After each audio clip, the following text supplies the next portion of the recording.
Hey, recreators, one of the things that can help us to get ahead and have a more enjoyable life is learning how to have difficult conversations.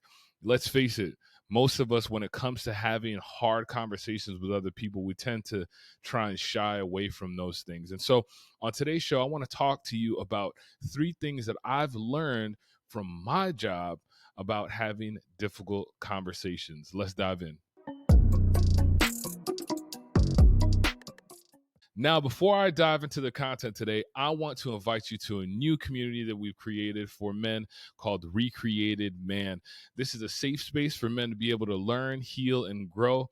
Listen, if you're a man out there, you feel stuck, you feel frustrated, and you're really just trying to figure out how to live your purpose, how to really walk in your power, and really how to live in your God given position, man, this is the free community for you. So drop a link down below. Jump in with us, man. We do monthly meetups, monthly challenges, and just have that accountability, add value, and try and help build up each other in this community. So I'll drop a link down below. So let's dive into it.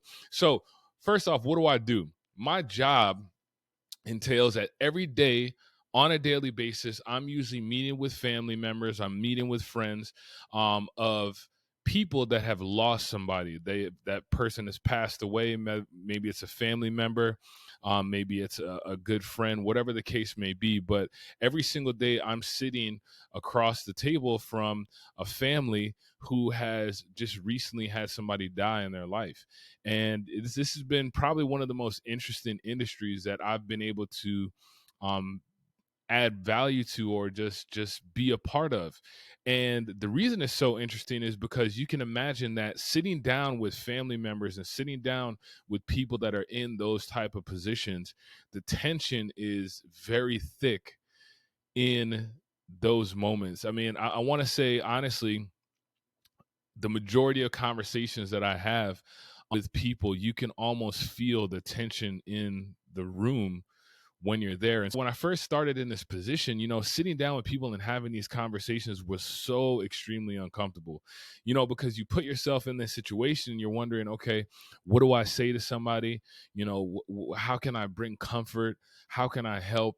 And, when you're sitting in those moments, you realize that a lot of those questions that you're asking, they're really self-focused and they're more self-centered rather than figuring out how you can actually help someone in these conversations. So that's what I do. So here's three things that I really learned from it. Like I mentioned before, when you're sitting down in these conversations, it's very tense. And so my first lesson that I learned was that when you're having difficult conversations with people, you need to learn how to lean into the tension rather than trying to run away from it. Because for most of us, we're not really confrontational. We don't like to be in those type of conflicts and be in those kind of conversations with people. And the reason why is because a lot of times those kind of conversations, they cause a lot of tension internally, externally. You feel it from the other person, you feel it in how you guys are talking, the body language, you feel all those different things. And so our natural instinct is to run away from that, right? Is to run away from that. But I've learned in these difficult conversations, instead of running away from the tension, I've learned how to start leaning into the tension, meaning that I know that I'm walking into an uncomfortable conversation and I'm learning how to be comfortable in those uncomfortable situations, knowing that there's tension there and leaning into it, knowing that number one, there's nothing that I can say that can bring this person back. There's nothing that I can do. So because I take the responsibility off of me, I can now just lean into that tension and say, you know what, this is tense, but instead of me running away, instead of me trying to figure out a solution, I'm going to just be present here with you. And that's really hard. You have to really train yourself. How do I lean into tension? How do I have these difficult conversations and just, instead of wanting to let my emotions and wanting to let how I respond kind of take over, I'm just going to learn how to be present and being here. And that's what I mean by leaning into the tension, learning how to be present in those uncomfortable situations. Number two, this is a huge one for me. Never tell someone that you understand how they feel. And the reason why, number one reason, is because you have no idea. When you're in a difficult conversation and you're in a tense situation, you have no idea what's going through that person's mind on why they're responding and why they're acting that way. It could be past trauma. It could be things that they've gone through that are causing them to trigger this way. In my case, my scenario, and in my field and the things that I do, I'm sitting here with people that have had a loved one passed away. How can I tell somebody I know how they feel when I don't know what their memories are? I don't know what their experiences they have with that loved one. And so even if we're having a difficult conversation, it doesn't have to do with specifically this thing of, like we're talking about, but even if it doesn't have to do with that, I can't really say that I know how somebody feels because I really don't know. So one of the things that I've learned how to train myself to do is that when I'm having these difficult conversations, I'm learning how to not say that to people. I'm going to empathize with you.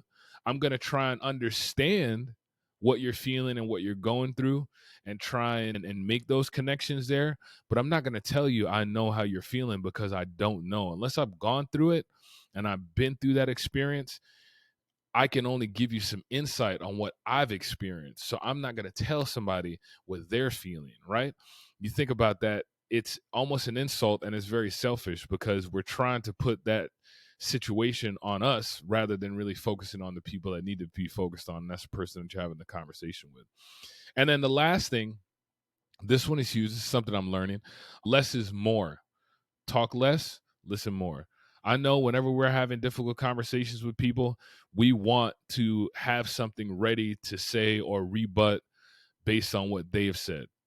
But I'm learning that over time, it's better for me to keep silent and deal with just that awkward silentness for a little while. You know how when somebody says something and you just kind of just stay silent just for a second or two longer. Because when we're having those difficult conversations, if we're in an argument with someone, why are we in an argument with somebody? Well, we're in an argument with somebody because something that we either did or they did or something that happened wasn't aligning with the way that they thought that it was supposed to happen. And so now they're coming to me and they're trying to figure out, well, why didn't it happen that way? How can I find a solution? How can I fix this problem? Right. So if I talk less, guess what? I can kind of figure out what the situation really is and really how I can bring value to that conversation rather than me having to be right. One of the reasons that we feel like we need to talk more sometimes is because we always want to prove like we're right. Listen, majority of the time we're going to be wrong, man. Majority of my life, I'm wrong. Majority of my life, a belief I had, something that I said, some way that I interpreted something, my perspective on something has not been the complete picture. It hasn't been the right answer. It hasn't been the right choice. So when I learn how to talk less and listen more, I can give that other person those few moments that they may need to really articulate, really communicate what they need help with and how I can help. And so those are three important lessons, man. If you take those things, number one, leaning into the tension rather than trying to run away from it. Number two, never tell anybody or somebody that you know how they feel because you don't. And then number three, talk less, listen more. And you apply those to those difficult conversations next time you get into, a situation with your spouse or your loved one and it's heated. Think about those three things, right? Think about those three things and apply those things. Before I sign off, once again, like I mentioned before, we have a new community for men, Recreated Man. Listen, if you're a guy out there, you're stuck, you're frustrated, this is a place for you. I'm going to make sure I drop a link down below. But until next time, this has been Nick with the Life Recreated podcast, man. Keep learning, keep healing, and keep growing. Peace.